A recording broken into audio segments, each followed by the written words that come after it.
said you wanted it. Right.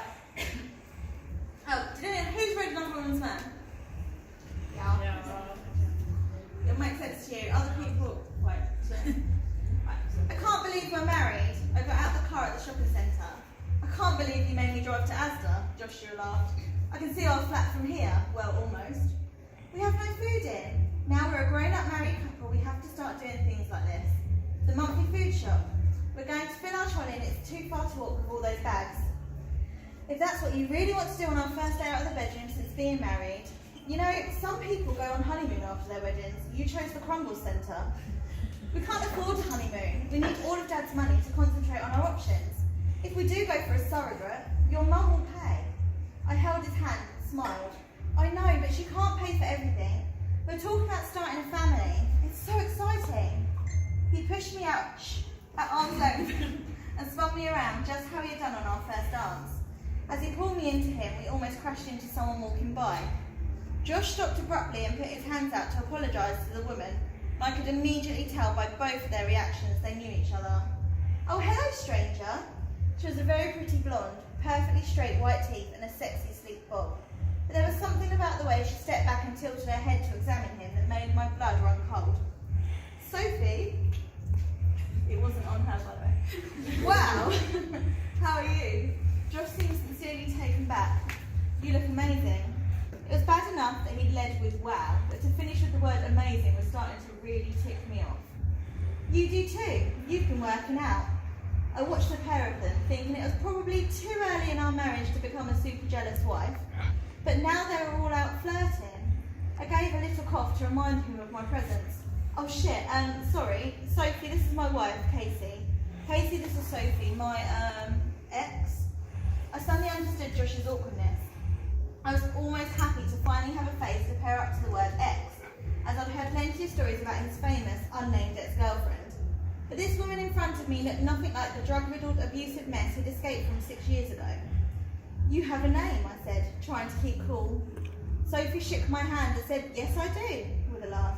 Josh has a wife. You actually made an honest man of him. I'm impressed. Well, it was only a few days ago. There's still plenty of time for him to run away, I joked. I'm considering getting him tagged. Sophie laughed. That's not a bad idea. She looked at Josh and her expression changed. I could tell she was remembering something. He's got previous of disappearing. The air between them turned ice cold and I felt a little uncomfortable. I subconsciously took a step away, trying to give them some privacy. I'm sorry, Josh said sincerely. I was young and stupid and I didn't know how to deal with everything. You mean me being dragged off to rehab, kicking and screaming? Yeah, well, that would have been a lot for anyone to deal with. I thought you'd hate me. I did for a while, but a lot of time has passed and I don't blame you for leaving. She glanced at me as if she was wondering if it was okay to keep talking. Actually, there's something we kind of need to talk about, if you'd let me. Something I should have told you a long time ago. She glanced at me again and I looked away, desperately wanting to keep out of it and leave them to this conversation without me. But I'd heard too much. I wanted to know more. Is there any chance we could meet for a coffee or something soon? The word yes was tripping out of Josh's mouth before I had a chance to think up any smoke signals to tell him I was starting to feel insecure about this situation. Call it woman's intuition, but Sophie must have noticed as she suddenly turned to me, held up her hand showing me her wedding ring and said, he's safe with me. He's not the only one who now has a wife. Josh raised his eyebrows in a mock shock. Shit, I really did put you off men, didn't I? As Sophie laughed and nodded, a small blonde girl with 2 French pats ran up to her. Mummy, can I have an ice cream? Mama said I have to ask you. Sorry, a woman equally attractive with golden brown skin and jet black hair cascading down her back appeared behind the little girl. She saw you and ran off. What did we tell you about interrupting people's conversations? I'm sorry, Mama, she said. I bent down to be at eye level with the small child. Hello, beautiful, what's your name?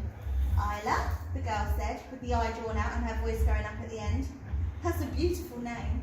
I'm Casey. The little girl lifted her small hand and gave me a little wave. And how old are you, Isla? Isla held up a full hand with her 5 digits spread wide. 5?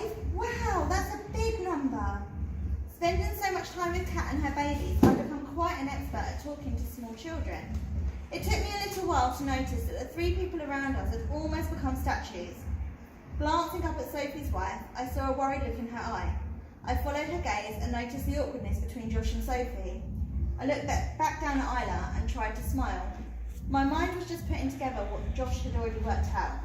I was looking at Josh's child. A child that up until this very moment he hadn't even known existed. That's what I'm reading.